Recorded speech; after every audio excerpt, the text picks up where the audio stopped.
Welcome to the Chasing Thoughts podcast. Chasing Thoughts was founded by strangers, two life coaches who met on TikTok and shared the desire to create a different kind of life coaching podcast. Instead of talking about how to do it right, the Chasing Thoughts podcast explores embracing our true essence to find a deeper sense of purpose and fulfillment. Life coaches Keith and Mindy take a unique approach that transcends popular notions of perpetual happiness and striving relentlessly to become one's ideal self. Listen in as Mindy, Keith, and their guests take a deep dive into their own minds and souls to investigate the beauty of imperfection, challenge their beliefs, and embrace the richness of living a truly authentic life. Hi, my name is Keith, and I'm a strategic interventionist and stoner-spirited life coach. Hi, my name is Mindy, and I am an authenticity empowerment coach. Welcome to Chasing Thoughts. Welcome to the Chasing Thoughts podcast. Today we have Chris Beane with us. Chris commands the mats and the microphone. He is not just a martial arts instructor. He is a guide to unlocking your full potential. Welcome to the podcast, Chris. Hello, Mindy. Happy to be here.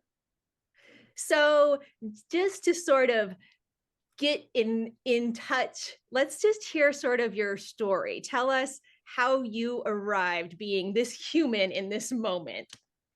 Yeah, so I guess, it all stems back to, we talked about the martial arts. I'm a martial arts instructor, and I have been training in martial arts since 1999. I've been teaching martial arts for around about 20 years, pretty close to it. And, that's actually my first job and my only job I've really ever had. And I've just had such a passion for it and a love for the craft, the art, and for really the more than just the kicks and punches. It's the mental fortitude. It's the personal development journey that I get to go on myself. But then now as the instructor, I get to share those things with my students. And unlike a traditional school teacher where I have my students for 1 year, I have students that have started with me at 3 years old, and now that person is one of my instructors. He's 19 years old. And it's such a cool experience to be able to see that growth, that journey, for them to become who they are moving forward. That is so cool. I can really see where that would be extremely rewarding. Yes. So I know this is a big question because obviously you can't just distill it down to one thing. But if you were to say, what is the biggest impact that martial arts has had on your life and your mindset, what would that be? Oh, wow. That's a good question. Well, I would say that it is the intention of never ending improvement. And so never being happy where you are, but always seeking to better yourself, whether that be mentally, physically, spiritually, whatever it is, but always seeking further growth and development. Yeah, I think that's. I love that. Yeah, I love that too. And one of the things that I struggle with, so I'm curious what you have to say about this, Chris, is I was born a seeker. I've always been interested in personal growth and development for as long as I can remember, this natural arising of wanting to be my best self. And then as I got older, I really had to bring in more peace and acceptance of who I was in the moment. And I think I wrestled to align those things, this constant striving and this complete acceptance of the present moment, right? Can you speak to that? Because I know martial arts also has a huge component of present moment. Yeah. So, I always like to be in the present moment. And I've talked to lots of people, and it seems like people nowadays are almost in the modality of being able to check out. Everybody's on their phone, or they're mentally not aware of where they are, what's going on around them. You ask them how many red cars did you see on your drive-in? Say, oh man, I have no idea. I probably saw some cars, but I don't remember. You see people driving, they're on their phone as they're driving. Everybody's just mentally checked out. And so you're right, that martial arts aspect really has an opportunity to be present focused. And that's, certainly something I strive to do. And one of the ways that I do that is I don't do my phone. I don't bring my phone with me lots of times. My phone is a device that lives at my house unless I need it for photographs or something like that. then it stays with me. But otherwise, I do my best to keep my phone at home. That allows me to stay further checked out of the social realm and more in the actual physical realm, which is where I would like to be at. I love that so much. And when clients come to me, building boundaries around electronics is one of the number one things we do, because you can't make changes in your life if you're not present with the experience of your life, right? Yes. Yeah. Yeah. For me, I started leaving, I don't leave my phone at home like you do, which I admire, but I'll leave it in my car when I, run into a store, run an errand. And at first, when I started doing it, it was this very awkward feeling. And I'd be the only one standing in line looking around, and everybody else, like you're saying, is looking down. And it's really kind of an awe-inspiring experience, because you recognize how checked out people are when you become present, especially in those very public locations. Yeah, and you talk about being in the line at the the checkout or whatever, and you have to fight that twitch or that tick. You have to pull the phone out and do what everybody else is doing. And you're right, that's a weird type of space or moment to be in, but allows you to be present and to be aware of how really how checked out people are nowadays. Yeah, I love it. And I think that when we carve more present moments into our lives, then choice becomes easier, right? Because every moment we're choosing who we're going to be, what we're going to say, how we're going to show up. Unless we're checked out, then we're just, kind of riding along. Yes.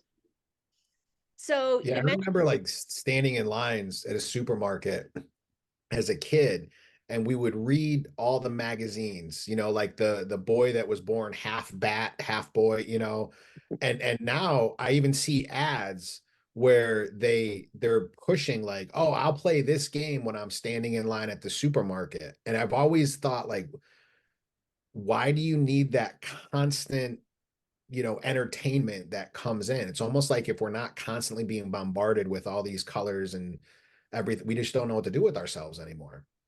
Well, I think that speaks on people's almost desensitization to dopamine, and we're so oversaturated with getting that instant hit of gratification, whether it's whatever it is that they're seeing from the screen. And I think that really is what we are, as civilization, kind of are trying to the need that's trying to fill, is that instant dopamine hit. And you're right, that's tough, because people now have figured out that's where we are most on our phones or on our devices at. And so they're targeting us in those moments to be able to get that dopamine hit, which is where most of society lives. Yeah, and I can almost see that pushing us more away from a community base into an individualistic base. And then with martial arts, I mean, there is that individualistic aspect to it, practicing, but it's mainly a community that comes together. So I love that. Yeah, I absolutely agree. Yes. Yeah, I'd like to hear more about that community piece. I've never practiced martial arts, but I knew somebody who did, and I knew that her presence in the dojo and her stewardship of it was an important piece of that. So can you speak a little bit to what Keith brought up? Like, what is the individualistic sense and teachings of that? And what is the community teachings of martial arts? Yeah, certainly. So, with the individualistic, it's not a team sport, meaning we don't, you're together doing the same type of things, but you're not a team striving towards a common goal, which is, kind of what a team sport would be. You're an individual striving to improve yourself, whether that be to get the next rank, to pass this test, or to win the trophy, or whatever it is.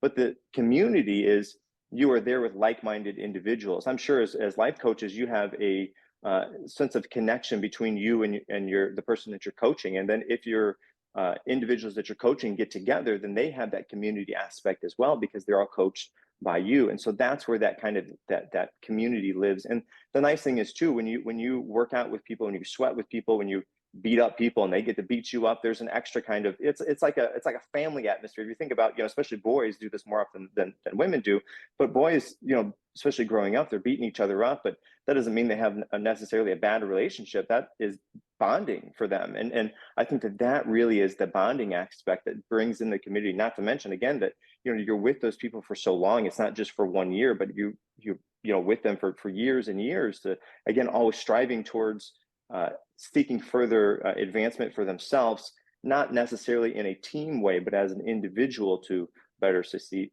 for themselves. Yeah. What you mentioned competition and winning trophies.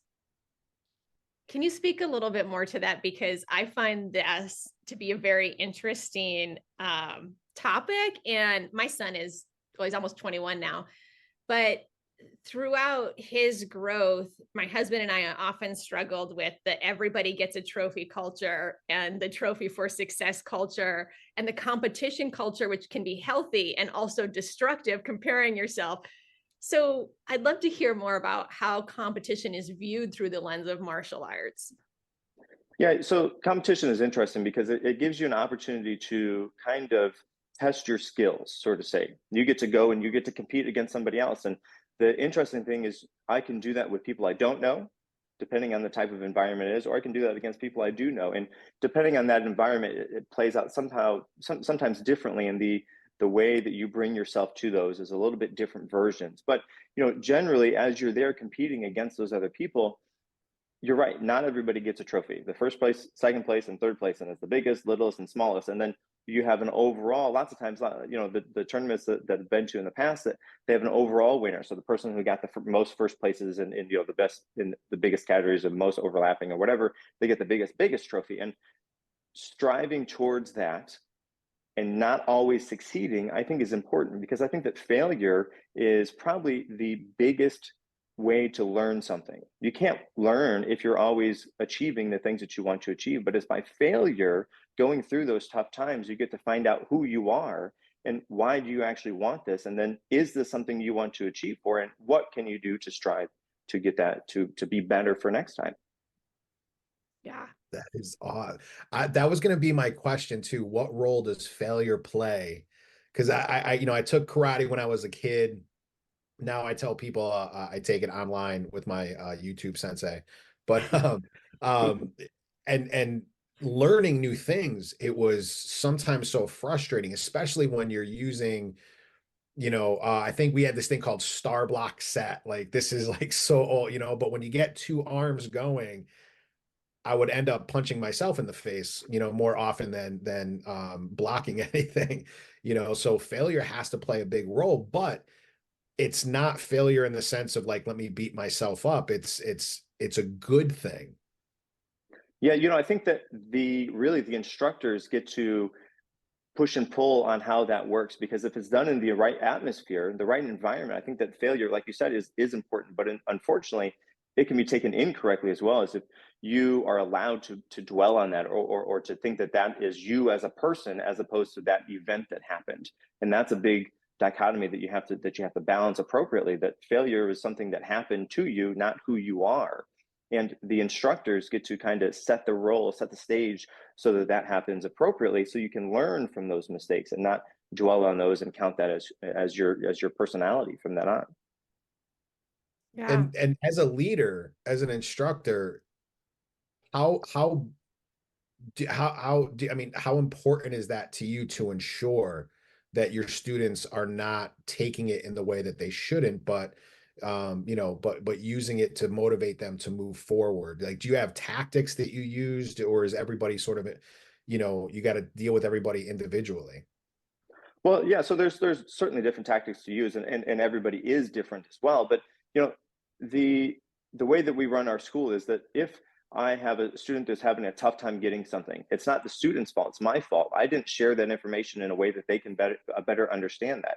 And then I tried this way and I tried this way, and I go through my path, and if I run out, then I go to somebody else. I seek advice for somebody else, and if they think, oh well, let me just try, and then they get to try and they run through their path, and then somewhere along the line, eventually somebody is going to have the answer to help convey that information to them better. And it's not always that I didn't do it correctly. I need to find the right way, the best way to convey that information to them so they can better understand it. That is so amazing, especially the humbleness as an instructor, as that leader. This is my school, to be able to say, I'm going to step aside, not because I'm wrong or doing something, but because they might understand it in a different way where it clicks for them from somebody else. I think that just in itself takes a level of awareness and strength in a person, especially as a leader. Yeah, we like to say we have a student first mindset at the school, is that, you know, the students come first. And it's, again, that goes to what you're speaking is, it's not about me, you know, doing the moves, and, you know, I do the moves for, you know, so I can explain them and I can demonstrate them, but really it's about the students. And again, if I can't convey that information to them in the best way so that they can understand it, then I ask help from somebody else so they can do it better. Or maybe that's even, instead of me demonstrating the moves, I get another student to demonstrate the moves, and that does wonders, because then it's not just me, the instructor. Of course I can do it, but if I can get one of their peers to do it, then that's even better for their confidence, for not only that person who gets to demonstrate, but for the other peers that are in class and say, oh yeah, I can do this because one of my classmates can do that. Look at that. What I really loved about what you just said was the level of responsibility that you took. And I think that that can be expanded into all areas of our lives. You're talking about it in a teacher-student role, but it's the same, say, in my marriage. If my husband doesn't know my needs or understand what I need, that's my responsibility, right? And it's my responsibility to keep saying it and finding different ways to say it until I'm heard. And I think a lot of us get caught up with blame or should, or these concepts that block us, instead of just going back to, it's either ineffective or effective. And I am only limited by my creativity until I find that effective way to communicate with another person. Beautiful. I'm so glad you said that. Yeah, very good. I fully agree. Yes. So you've talked about how you have a school. Tell us a little bit more about your school. And then my next question is sort of, what are you doing online? And is that bleeding into online now? So share with us a little bit more about your business.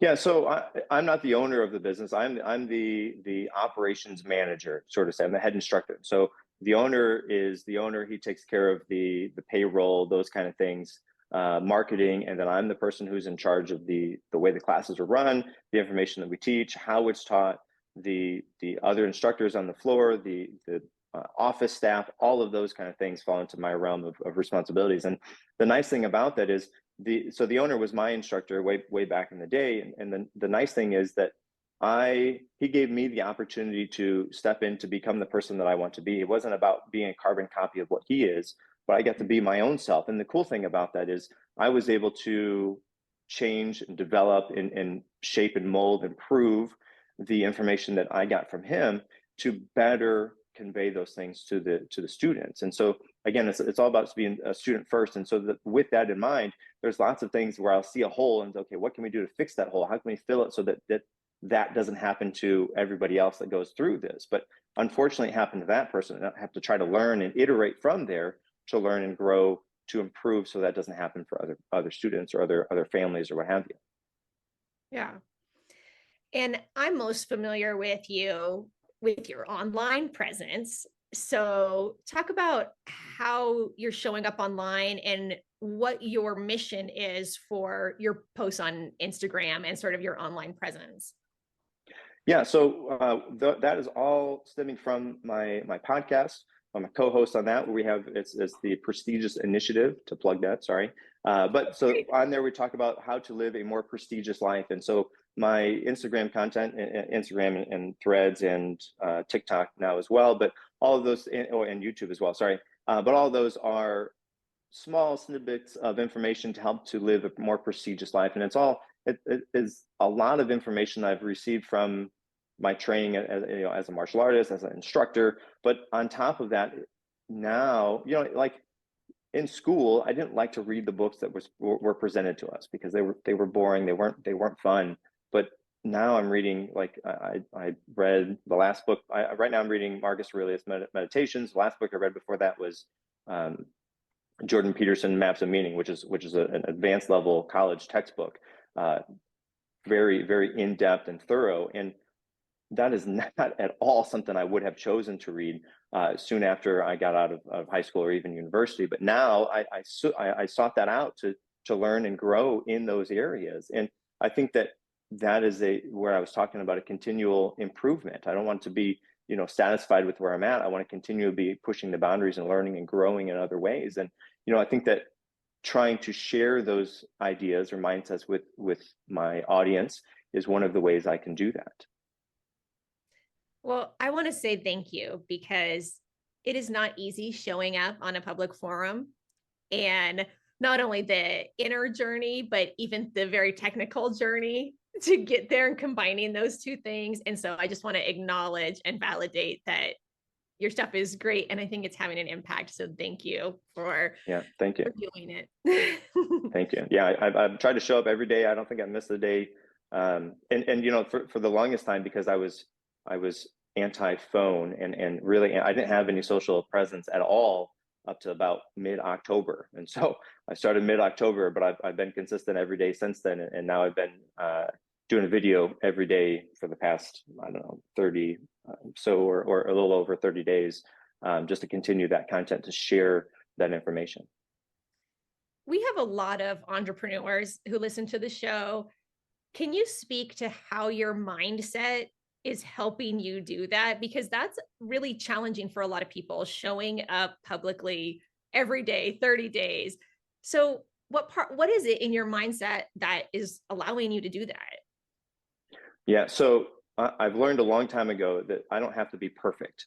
You know, perfect is what people want to be. Perfect is something that people strive to be. And you know, I talk about this in when I'm teaching as well, that people say practice makes perfect, and that's wrong.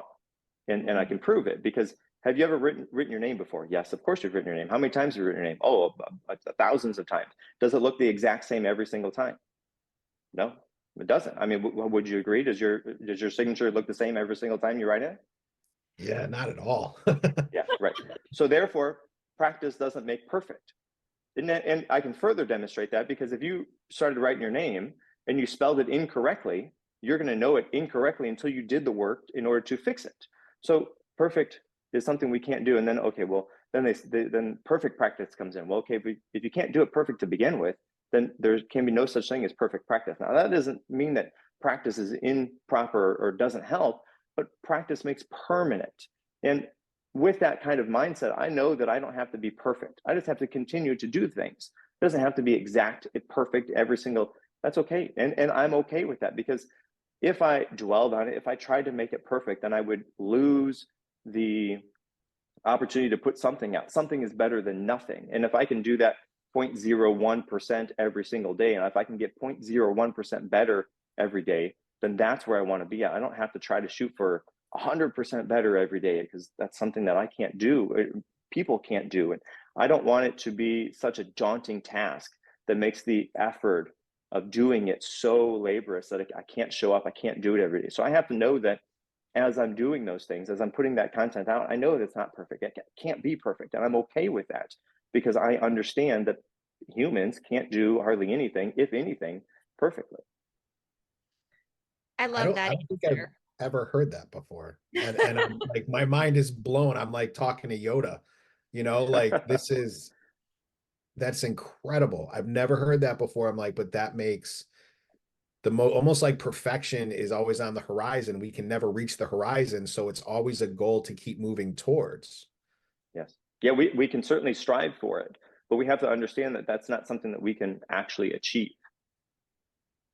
Wow. Yeah, what I really loved about that comment was, I was thinking about it from the other viewpoint, that when we're witnessing another person in a business meeting, on a podcast, on a 3-second video, we're just witnessing a capture of them. And so often the judgment is, we judge them against perfection, and we say, oh, well, their voice is weird, or they said too many times, or they missed. And just how sort of ignorant that judgment is, versus coming from a place of realizing we're all on this spectrum, and I happen to get this little clip of them as they're progressing towards perfection. You're right, absolutely. So, you know, it's not just I can't show up as perfect, but I have to understand that as I'm watching or consuming content or whatever it is, that you know, we're watching a movie. How many takes did that actor had to go through until the actor or to the director finally said, yeah, okay, that's good enough. Let's move on and do the next one. Lots of times. Hardly ever does that happen the first time. And if it does, wow, that's amazing. But the opportunity for that to happen over and over and over again it's not sustainable. It might happen every once in a while, but it's not sustainable. Yeah. That's great. Yeah, I think that this message is just so key, I think, for everybody, because the culture is such this huge pressure around us to show up perfect. And when we give ourselves permission to not do that, there's so much freedom and creativity. And that's where all the good, juicy stuff is, the wisdom. Right. Yeah. And, you know, I think along with that is you have to be willing to, like I said, you have to be willing to fail and then fail and find out what happened. Why did it happen? What can I do to improve? And seek questions, seek clarification. What can you do to improve? And then work on those things to actually improve. Yeah. Yeah, I started my journey with social media about a year ago. And the quote that I kept in my head was, the best way to get great at something is to fail at it with enthusiasm. And I just went out there every day, and it didn't matter if I failed or not, right? Because if I was failing, every step was bringing me, closer to that horizon that we're talking about. And it made it a lot easier. Yes. Yes. Some movement towards a goal is better than no movement. Yeah. Yeah. So you've obviously been doing martial arts for a long time. I'm curious how old you were when you started and how your relationship with the practice changed over time. Yeah. So I was 11 when I started, and I got into martial arts just because I was small for my age. I was picked on a lot. And I needed really to gain confidence. Not that I needed to go and beat up a bully, but I just needed to have the confidence to show up as a confident person, because the bullies, likely aren't going to target a confident person because they don't want to. That's a hard target. They want an easy target, so they're going to pick on somebody who's small and weak and looks small and acts weak. And so that was the initial thing. But then I learned that not only can I do this as a practice, but then I can do this as a profession. And so I started, like I said, I got a work permit for school when I was 14, so I could start, helping. In fact, I was helping to teach classes before that. I just was there as a junior instructor, and then I became an assistant instructor and worked all the way up. Now I'm the head instructor. So definitely the journey for that has changed. And there's been times that it is so rewarding to show up to work and see the success of the students. But now I'm at the point where I am training people to do the things that I'm doing so they can go and do that at other schools, so we can have other schools and start talking about the community to grow that community. And so the rewarding part now has been to watching the instructors, the staff that I have that has learned under me, and then to do the things that I'm doing so they can learn and grow and shape the students, that's really rewarding. I love to think of, go ahead, Keith. Oh, sorry. That's what I love the most about like this whole conversation is that you're teaching the students the art form, but you're also teaching them almost like on a nonverbal way, the mindset, the acceptance of failure, not reaching for perfection. And that I think is almost like sort of the foundation, or would you say like the foundation for the art itself? Yeah. So, martial arts by default has those things. And most of the time it is taught in a non-communicative way. But we have actually went through and systematically shared those things with the staff, with the students. And so we have mantras, sort of that they say that helps to instill those things. And so like one of them is the martial arts philosophy, which is I can always do better than I think I can do. And so they get that so early on. So that is where those things are coming from. And there's they have another one's focus my eyes, focus my mind, focus my body, but they get to all these little things and they're drilling these things. And then not only are they drilling them and doing them, frequently, we tell them why are you doing this? What's the benefit? Why is this something that I've chosen for you to have to say and repeat over and over again? And so it's not like, go to church, it's monotone and whatever. They're saying it with vigor and excitement because they understand the benefit for it. And, for the younger students, the parents see that, they hear that, they can, oh, that's why I'm sending my students here. That's why I'm sending my kids here. So it's not by accident they're getting those. It's on purpose, and they know it. And I love the repetition of it. Kind of, you're almost like training it into that muscle memory, like into the lower, more ancient parts of the brain. It reminds me of like the military training where it was the same thing, except on a let's go hurt people, and this is let me control myself, let the confidence, all of that stuff. Wow. I'm just like And blown away by you, man. it's those things kind of become almost positive affirmations, and we're not using positive affirmation as the terminology, but really that's what it is. And positive affirmations in general are so effective and helpful for people, and they're getting those, and they're maybe not knowing that it's an affirmation, but they're using it in the same way, and it's working in the same way. Yeah. Wow. Yeah, I love those sorts of things. I still have things that I learned, like songs that I learned as a kid that play in my mind. I'm 44. I go, to do something. And there's this song that I sang as a 4-year-old that's like, I can do anything, right? Because it's like you said, it's programmed into my body and I don't even reach for it anymore. It just naturally arises when I come into conflict.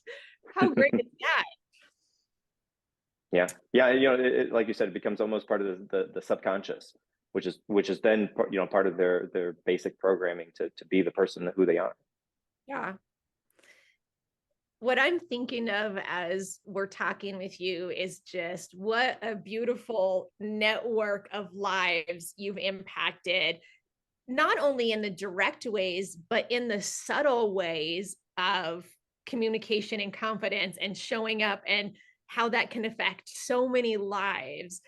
We have no idea the network of positivity that has come from you and from your classes, but it's really cool to imagine and think about. Yes, yes, it is. It's cool because every once in a while I get stopped by a former student at the grocery store or something, and they'll tell me how the things that we did way back when have it helped them or impact them or help them to be the person who they are, which is incredibly rewarding. Yeah. Yeah. Is there one thought or one memory that sticks out for you? Like this is the moment of transformation that I'm going to keep with me for the rest of my life. Like somebody that you really saw go through that change and saw the help that the martial arts gave to them. Yeah, of course, I have had a student that was pretty young when they came in. They might have been 7, 8 or so. And this person wasn't definitely not the top of the class, actually almost towards the lower end of the class. And this kid's boy started with another kid, and that boy was at the top of the class. And it was interesting to see the dichotomy between the two, because of course they would overlap, they would talk to each other, but the one person stayed at the top and the other person stayed at the bottom. But even though that kid was at the bottom, he continued to show up. He continued to work hard.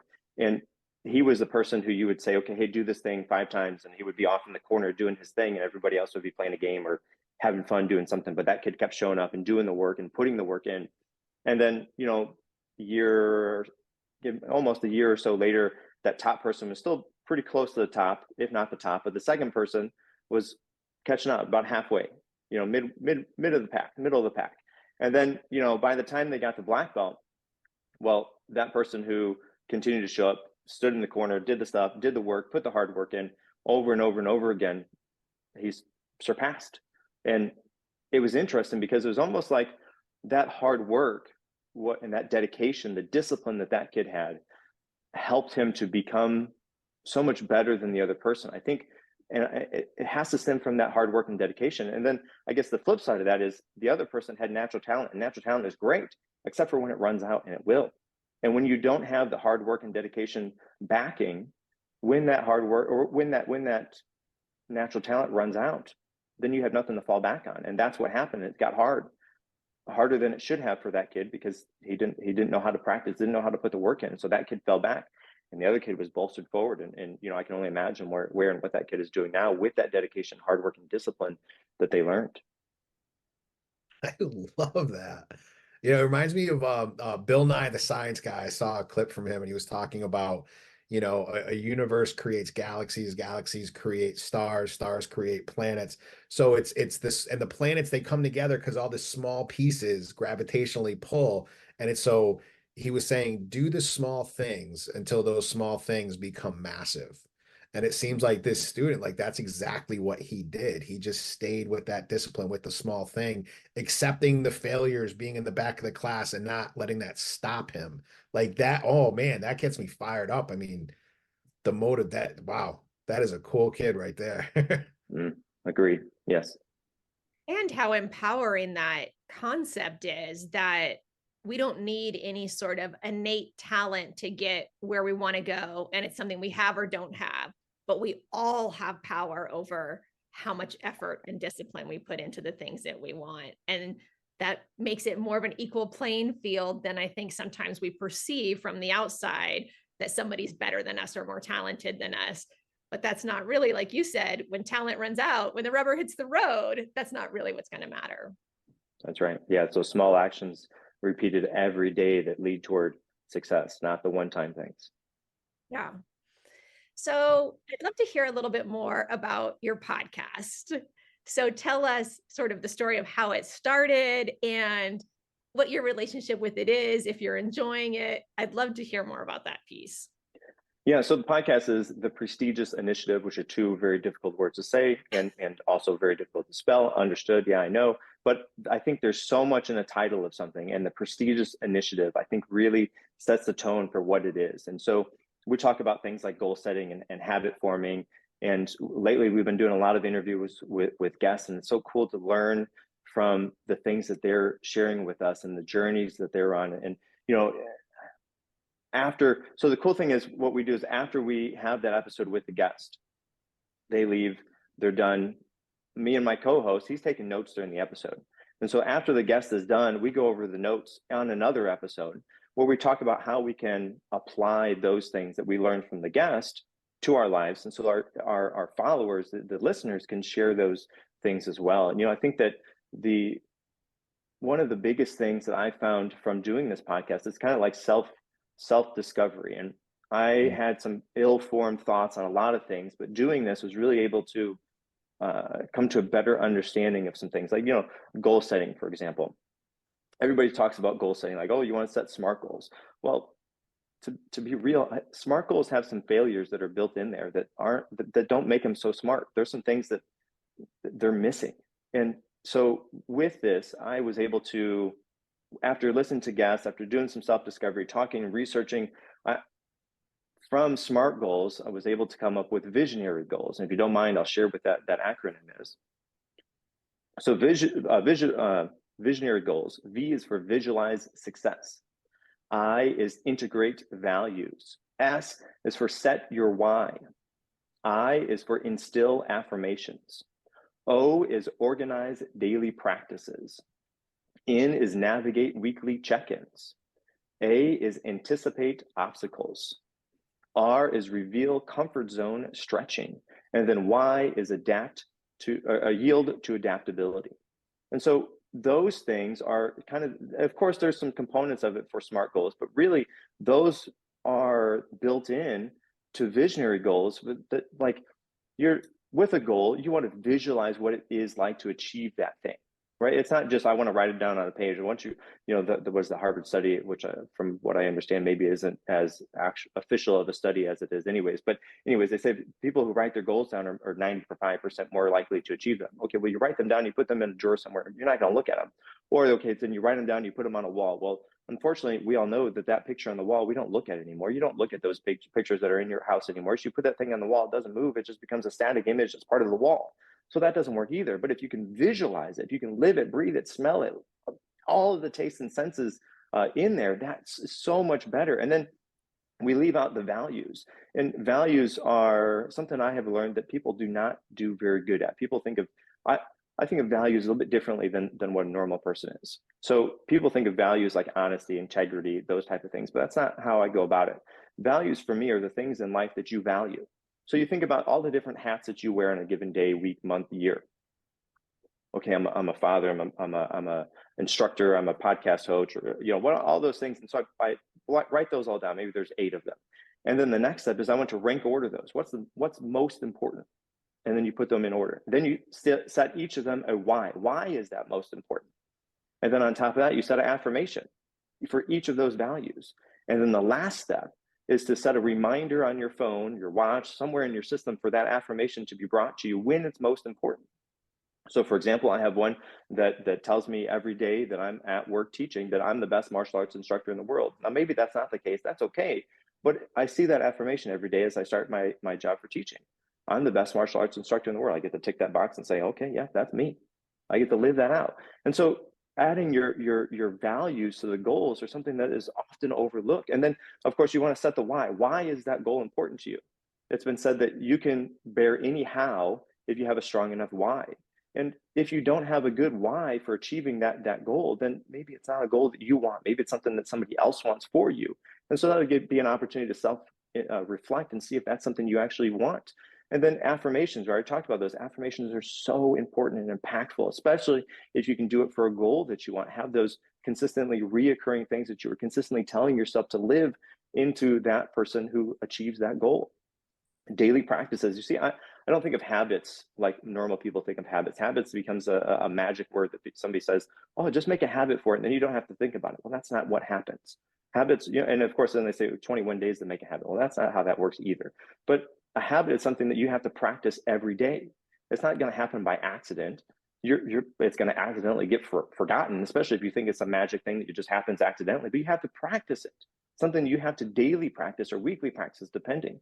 And then you want to check it, an opportunity to reflect on your goals. Is this still something I want to achieve? How did I work on achieving this goal this week? Am I moving in the right direction? If not, how can I do that? Anticipate obstacles. So for example, today, my power is out right now. I'm not in my normal podcast studio. I'm out in a different room, and I'm on my phone instead of on the microphone. It's all kinds of weird for me right now, but this is an obstacle I had to anticipate and figure out what to do. Not to mention, there was a potential for snow day today. And so if my kids were here, there was another, eventuality that would happen if that was the case. And so anyways, thinking about obstacles, not so that when they happen, you can dwell on them and, but you want to expect them before they happen. So you have an opportunity to think, okay, if this happens, I'm going to try this or that. And maybe those things don't work at all, but at least you have the opportunity to think about those before they happen. Comfort zone. Everybody lives inside the comfort zone. We talked about being on the phone all the time.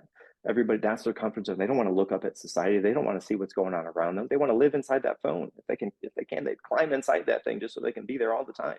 But to be outside the comfort zone, which is tough. Nobody wants that.